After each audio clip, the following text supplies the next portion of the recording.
IVM. I think a lot of people have shared their feedback on what they love about the show, and they, I'm so grateful that they take the time to share it, either as a one-on-one message or just on social media. So I think somewhere we sort of taking like a very mini, smallish break. And we certainly want to incorporate all of that and see how we can make the show even better.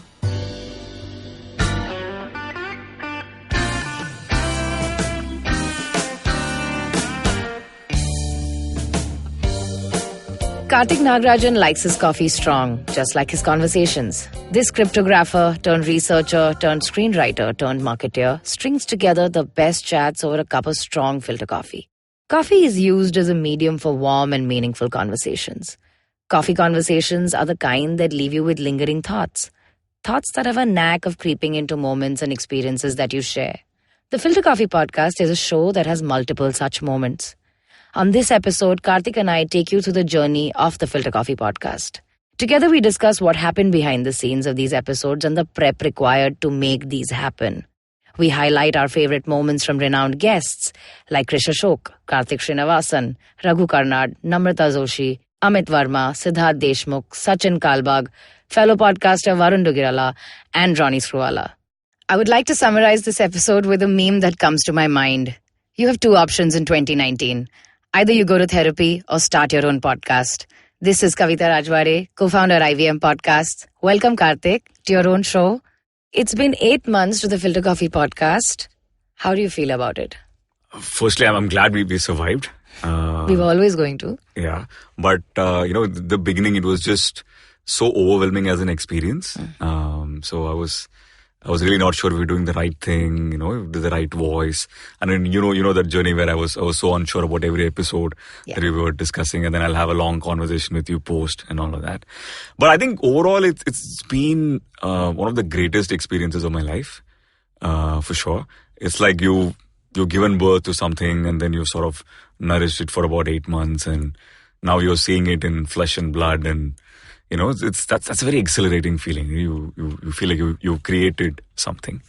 But I think in the middle of all that is also when you sort of get into the groove. I realized that the first 10-15 episodes, I wasn't really enjoying myself because I was so worried about getting it right. Hitting all the check boxes. And I think the last 10 episodes have been a blast.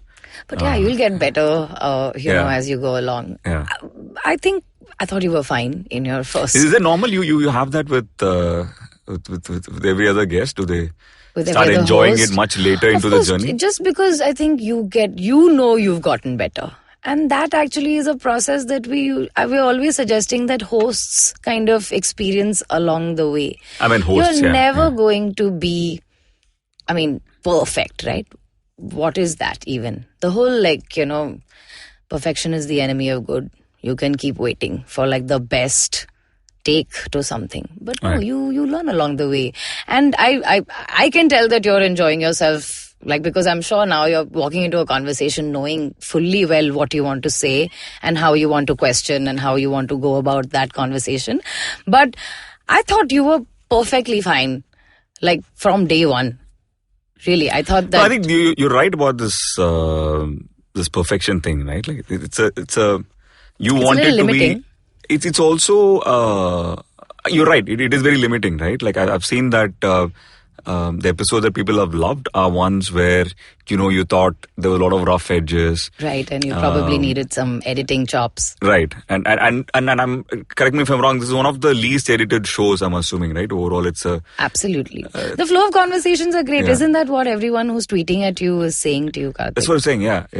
That, and I think from an audience perspective, they've said a lot about that, and they've said a lot about the variety, the canvas of the show. I love that about your show. Thank you. About how, they guest so A to B to C is so vastly different in terms of what they do, etc. So that has been really good. And I think that's something we intended to do as well. right? Absolutely. To go along, I think when we decided to call this show the Filter Koffee Podcast. You should tell us the story. I mean, you should tell everybody that. It was your choice, and I think that was also the most honest choice. And I came up with some really weird names for the show, like the corner table, which I thought was a great name. We were using coffee as our jump-off point, right? So anywhere that you could have been consuming coffee, maybe on a table or on a corner table. But I think the day you called me and told me that, you know what, you should just call it, what do you call in your blog? One day you sent me a link to a blog you'd written. Right. And I saw it and I was like, okay, then if we've spent all this time looking everywhere, we've had this name all along. Exactly. And I thought it was like the perfect extension because I went through your blog and it really had varied conversations. And it had like multiple thoughts and, multiple like thought processes. And I thought that was actually like a great way to figure how this show or where it was going to progress, at least from a network perspective. No, I think now I'm seeing this much better than I did in the beginning, right? Like your podcast is a huge reflection of the kind of person you are. Absolutely. And so in a way that when you told me that, when you suggested that should be the name, it sounded a very honest thing to do. And I'm glad we did that. You were already that person. So then you didn't need to reinvent. Exactly. Right? And one less thing to do. One less thing to do. No, but I thought that actually it was a great way for us because really at that point in time when we put your show out, we had a lot of conversational shows. But what I really, really enjoyed about the show is that everyone should know that Karthik's one host that we have who records all over the country. And maybe you should tell us a little bit about all your experiences in these multiple countries and these gorgeous studios that you get to go to and meet all these amazing people. And how I'm the only cost center among all your hosts. we rent so many studios. We haven't really thought across. about it that way. All this while we're like, okay, someone's living vicariously through the network. No, it's been fascinating, right?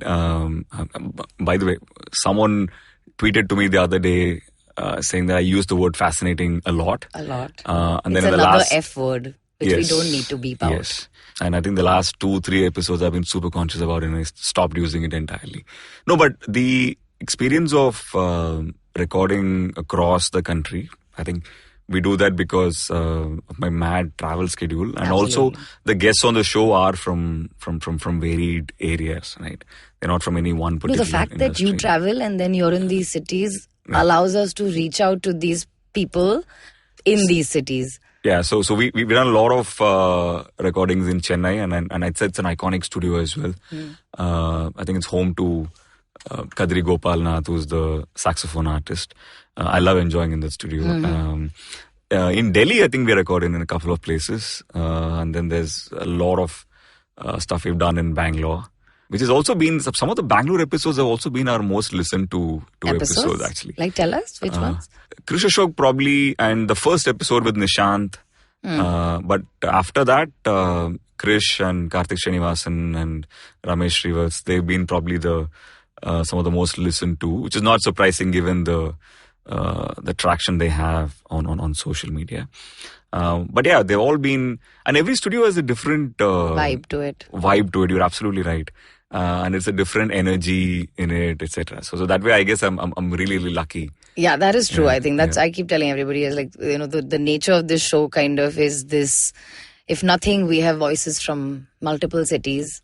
Otherwise, we're predominantly Mumbai and, and most of the people that we have, it's not that people don't come to the studio from multiple other cities, but this is, I think, like a really huge USP. Yeah. But tell me something, many people might not know this. I think somewhere in late 2017, mid 2018 is when you made a suggestion that we should do a show and I should host it, etc. Now sounds like really, really long time back. But, you at that point must have had, and you did this in an event called Brew, which is like a content event that we host as Group M. You must have had a certain vision.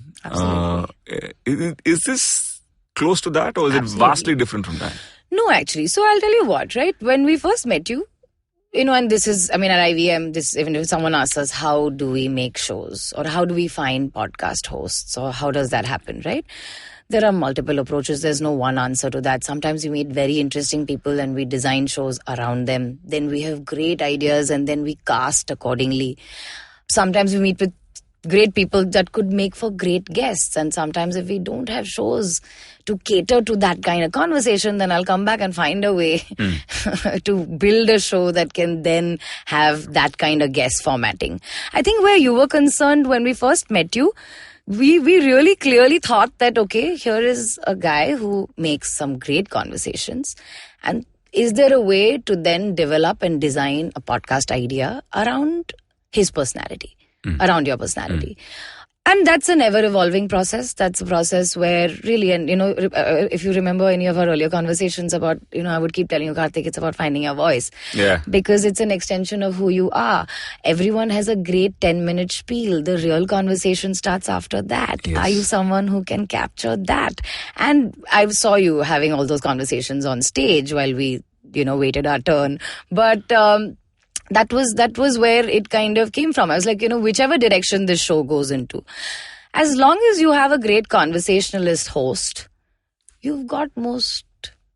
No, and that covered. phase of finding the voice, is a very fulfilling journey. Absolutely. Because I think you'll remember when we started, we were thinking that we'll make this about content, brands, and advertising, like and that. brands, and all of that. And we did a few not so great pilots of the show, and quickly realized that this is not me at all.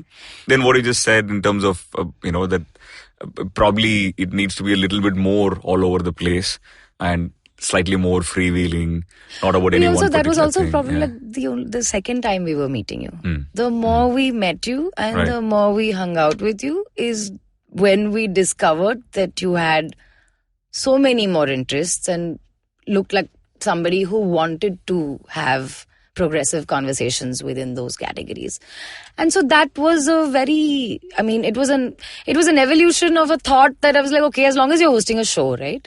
How that show now pans out in terms of like, is it only advertising and brands? Maybe not. Maybe and so that was great. See, that's the joy of a podcast, right? And hosting one is because the podcast evolves with you.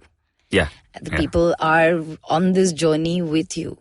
So and they know this. If nothing, if you this is your 35th episode, man, people have given you so much time of their life to tune into you week on week. Man, the days we delay your shows, we have enough people writing back to us at 6 a.m. in the morning or tweeting at us at 6 a.m. in the morning saying, where is our episode? And just to clarify, all those delays are because I've screwed up somewhere.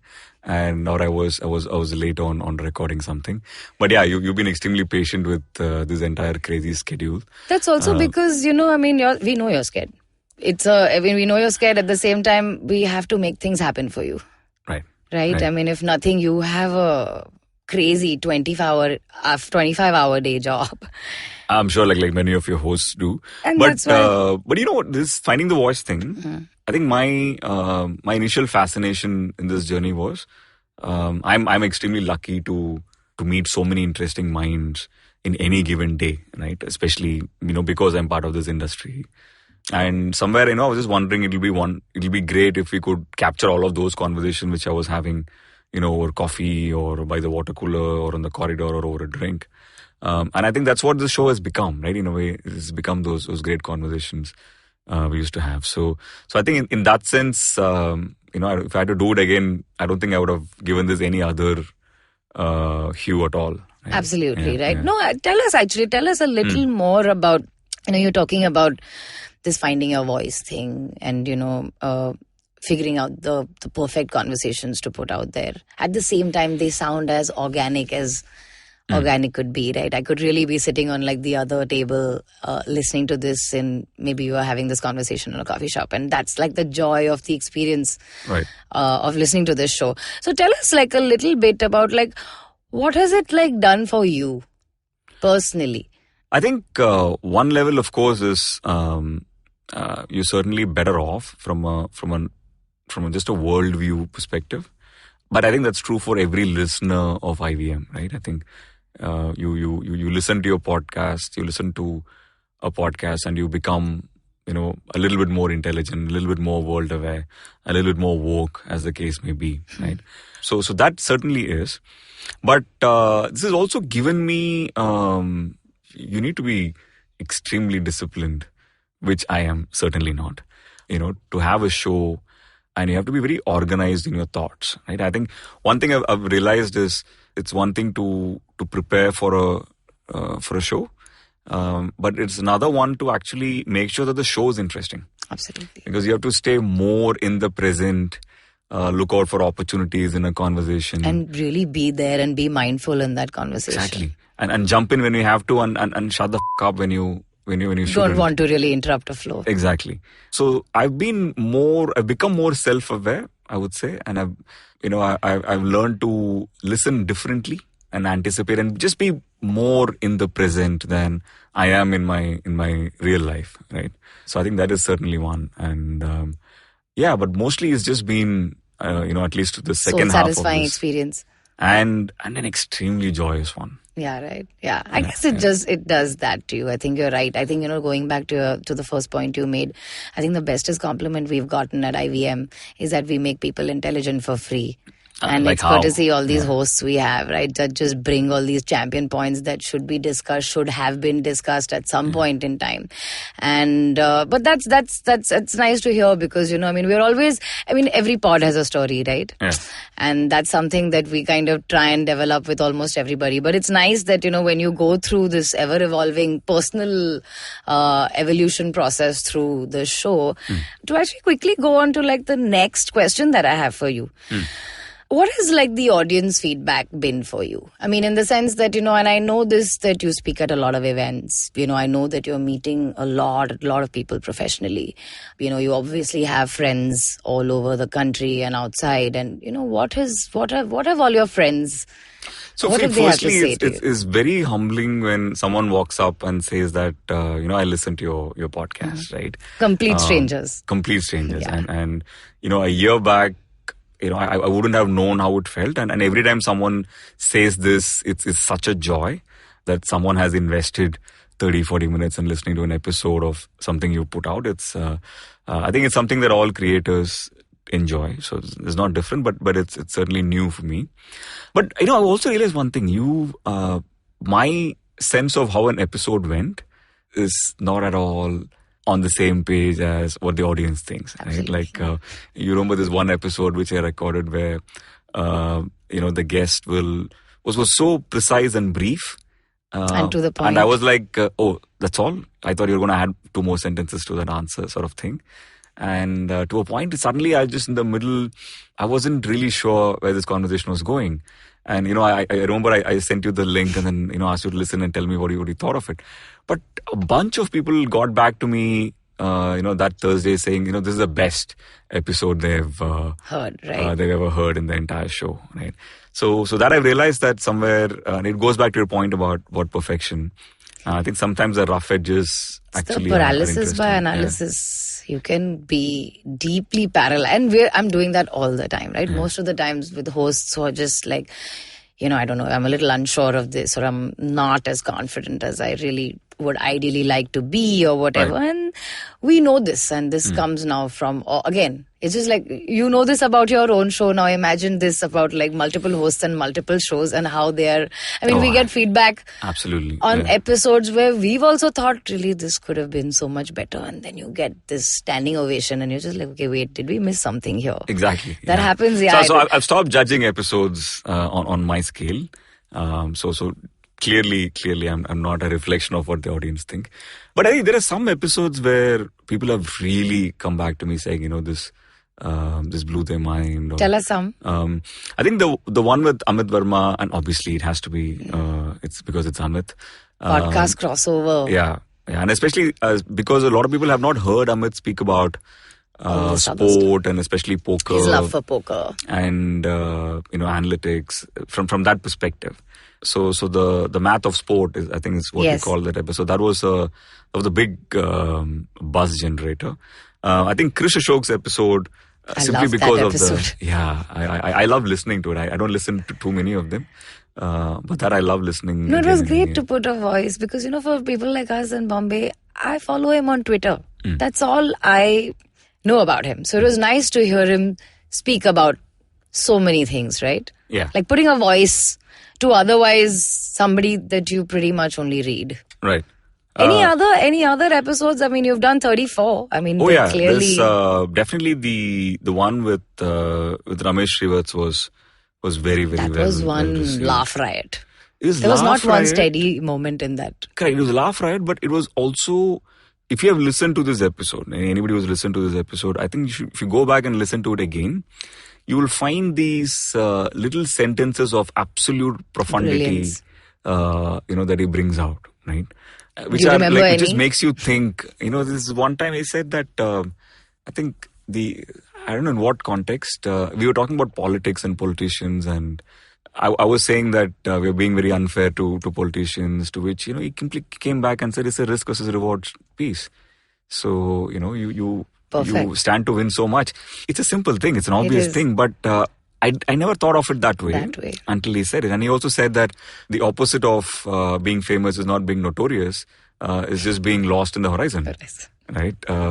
So the anonymity is the opposite of being famous. Those things just make you listen to it again and again and again. Right? It's that's one episode. If you listen to it third, fourth time, you'll discover something new. Gems every single time that you listen to it. And then I think we also cover a lot of social issues on the show, like the one with Anand Siva about RA and the killing of Avni, the tigress, and the one that we did much later about the homeless, the city makers as we called it. Right. Or the last episode that we did, which is on caste. They had a lot of conversations, obviously, that they generated. We also did quite a few entrepreneurs on the show. Two interesting entrepreneurs as well. I mean, a wide range. Yeah. Any particular conversation that... I think Dimant, who founded the Better India, or Samir, who runs Scroll. These were some of the big ones. Samir, the other Samir Bangara, who founded Qki. So a lot of entrepreneurs in the content publishing space, and we had quite a few journalists. So that was also a conversation starter, right? And then my favorite episode actually, from a subject perspective, was the one with Sachin Kalbag, where we did on sumo wrestling. Right, that was so fun. Yeah, I would really not have. I don't know. If I was tuning into your conversation with Sachin Kalbag, I don't think I would have gone as far as thinking, I'm probably tuning into a conversation about two people discussing sumo wrestling. Absolutely. Yeah. That was just... And if you didn't see the slide, I don't think you would recognize this as Sachin Kalbag at all, because he was like bang, bang, bang, shooting such interesting information about sumo wrestling. Right. And I prepped a lot for that episode. That and of course Ronnie's episode. Right. That was a fun episode. Tell us more about that. No, that was probably the most I prepared. That and along with the episode on caste. But Ronnie's was obviously I was such a nervous wreck, when we went in. We were just talking about this episode on Varun's show. And, since he interviewed him as well, right? Yeah. And but I think what really struck me was he was so precise in his answers. It was almost like very bot-like. Would you have liked it to be a little more free-flowing? Just like how all your other conversations are. Yeah, I mean, if you were a little bit more human, in the sense, he has second thoughts about something, or he did have any. He says one word, one letter more than required to an answer, or he was not on point. Any of these deficiencies would have, convinced me that I'm speaking to a you managed to get him to laugh. Towards the end, I think that was... I think after Tell I us pushed that story. What is that film that he... Sawan Bhado. Sawan Bhado. Yeah, I think we kept pushing him towards a personal anecdote. You asked him about what got him to get into films. Yes. I mean, what was your other Bollywood, influence? Yeah.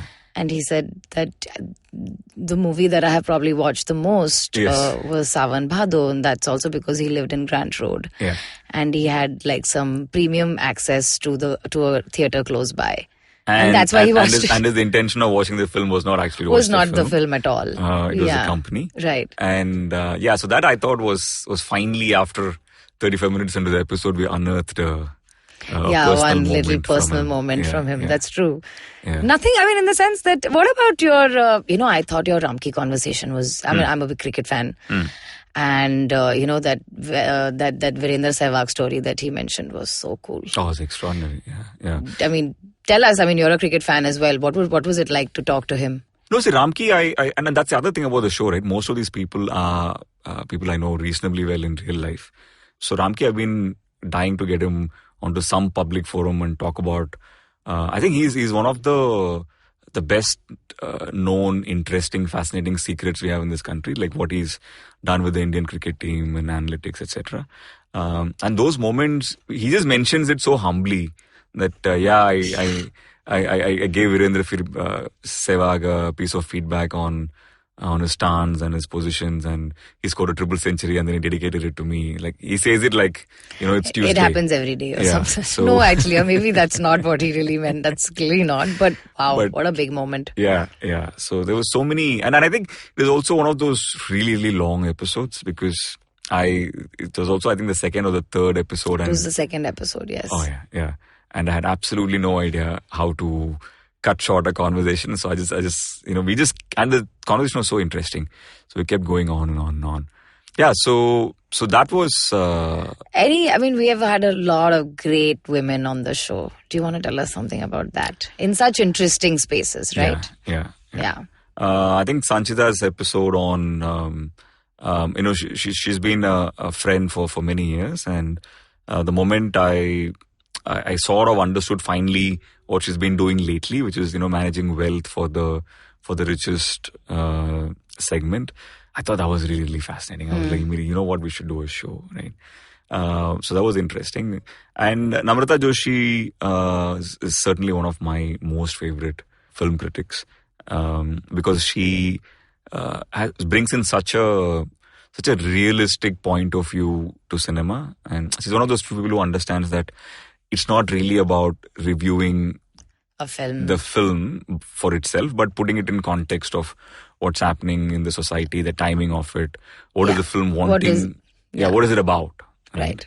And all of those, and that was great. And then there was, of course, Pushpanjali, who's an entrepreneur and an expert in the industry of alcohol.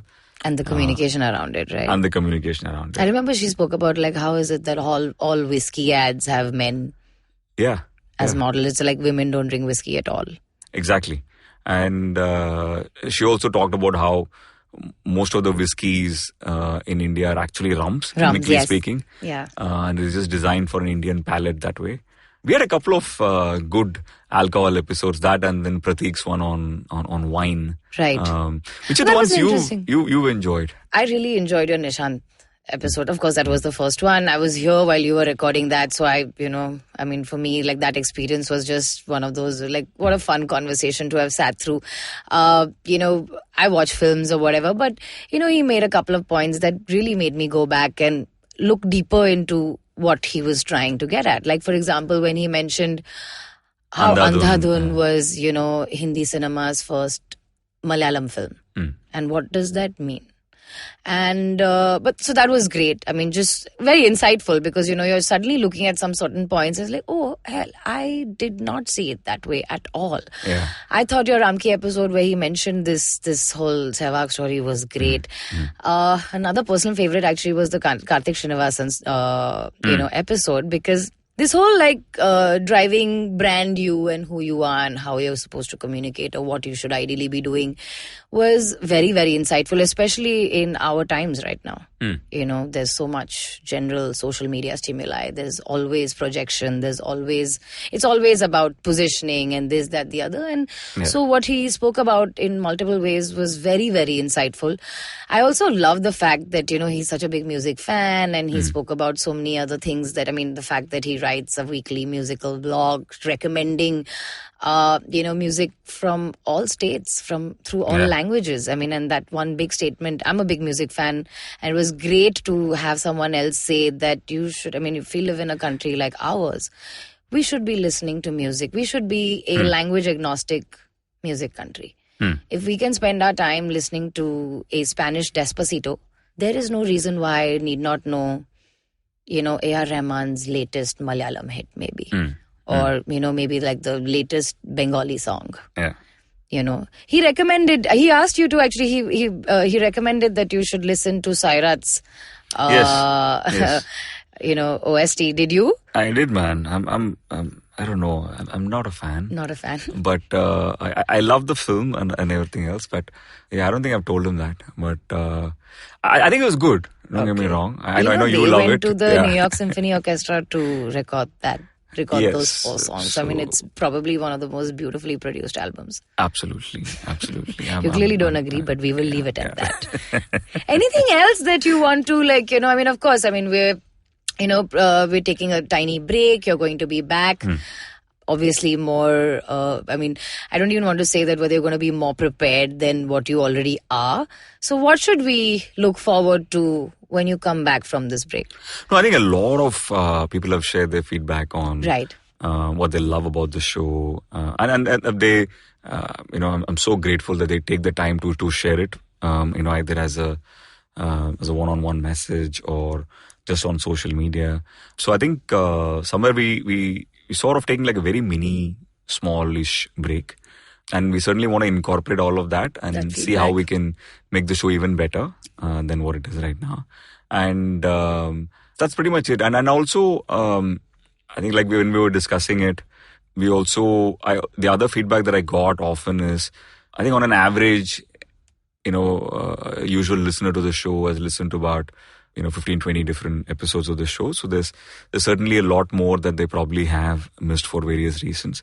So one of the things we wanted to do, like we were discussing, is to pick the best bits of past episodes and then create like a best of episode, for the next 3 or 4 weeks. I thought that will be really interesting. I wish someone would do that for the shows I love listening to. Right. Okay. So that'll be great from a discovery perspective.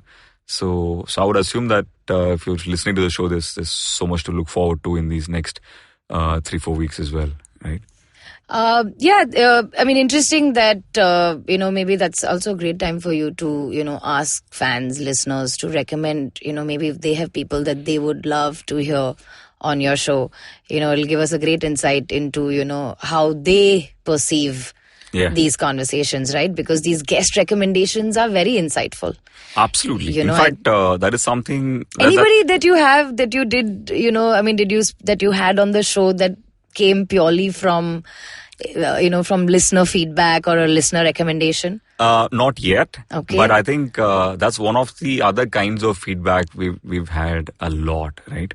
I think there are at least some 10 or 12 different guests that listeners have suggested, sometimes just tagging the other person as well and embarrassing the shit out of them. But I think... Yeah, what if he doesn't want to, he or she doesn't want to be on the show? Yeah, but I think that is something that, if you're a listener of the show, you can look forward to as well. So when we come back, we'll have a lot of those people as guests on the show as well. Actually, everybody can keep tweeting at Karthik, keep tweeting at us at IVM Podcasts. You have any guest recommendations, anybody that you think would make for a great guest on this show, we'll be happy to reach out. Oh, yeah, absolutely. And, have them grace the studios. But any parting thoughts? I know you're gone only for a short time. Right. That's what we're only saying right now. Oh yeah, no, and the short time is to basically tinker with the show and make it better.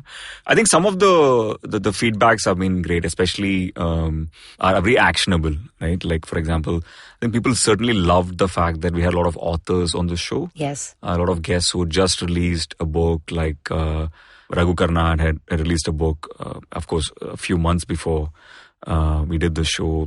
When we spoke to Karthik Kumar, he had just released his book on... That was also a very interesting episode. Oh, that was a great episode. I love the fact, he spoke about how he used to do gigs to just hone the craft. Absolutely. In like really cheap bars where no one gave a what is going on, and that was fascinating, and he is fascinating. And then we did Namrata's episode, and she had just released a book. There's so many authors. Karthik Srinivasan Put out a book, was yes. writing a book, when we met, and Sridhar, had put out a book on ideation as well. So all those, episodes have had a different kind of... You had Ambi, who also wrote, who's also yes, written... Ambi had just written his 10,000th book, I guess, right? So, and Praveen Shekhar as well. Yes. Oh God, we had too many authors in the show, man. No, actually, I think these are people who do other cool things and also write. Yeah. So it's... How they find time, I have no idea. So feedback like that, which are very actionable, those we want to incorporate. I think we're going to be working overtime while this is a break, supposedly, on getting all of these things done. So I'm very, very excited for what is on the other end of this, and also for what is there for the next few weeks, which is the best of. So yeah, good stuff. That's awesome. So glad to have you on the network, Karthik. We'll, as he suggested, we're going to come back really, really soon. In the meanwhile, if you like this podcast, don't forget to check out other interesting podcasts on the IVM network. You can listen to us on the IVM Podcast app or ivmpodcast.com. You can also follow us on our social media. We're IVM Podcasts on Twitter and Instagram. And if you want to reach out to me, I am Kavita Rajwade on Twitter and on Instagram. And Karthik is? _Karthik. That's Karthik with a K on Twitter. And Filter _Koffee. That's Coffee with a K on Instagram. So that was that. Thank you so much for letting me host your show, Karthik. And we'll see you soonest. Great. Thank you.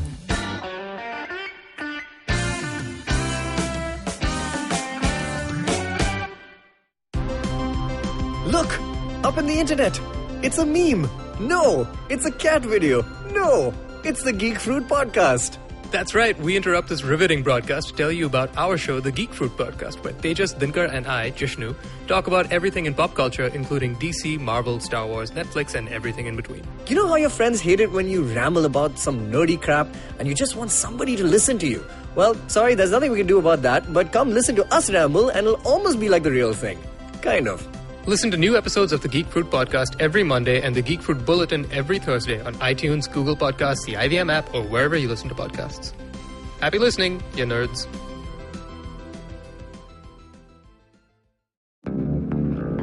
Did you know that Parsis in Mumbai, instead of being left at the Tower of Silence after they die, are now cremated? And why? Because a cow fell sick in the early 1990s. Did you know that the smog in Delhi is caused by something that farmers in Punjab do and that there's no way to stop them? Did you know that there wasn't one gas tragedy in Bhopal, but 3? One of them was seen, but 2 were unseen. Did you know that many well-intentioned government policies hurt the people they're supposed to help? Why was demonetization a bad idea? How should GST have been implemented? Why are all our politicians so corrupt when not all of them are bad people? I'm Amit Verma, and in my weekly podcast, The Seen and the Unseen, I take a shot at answering all these questions and many more. I aim to go beyond the seen and show you the unseen effects of public policy and private action. I speak to experts on economics, political philosophy, cognitive neuroscience, and constitutional law so that the insights can blow not only my mind, but also yours. The Seen and the Unseen releases every Monday. So do check out the archives and follow the show at seenunseen.in. You can also subscribe to The Seen and the Unseen on whatever podcast app you happen to prefer.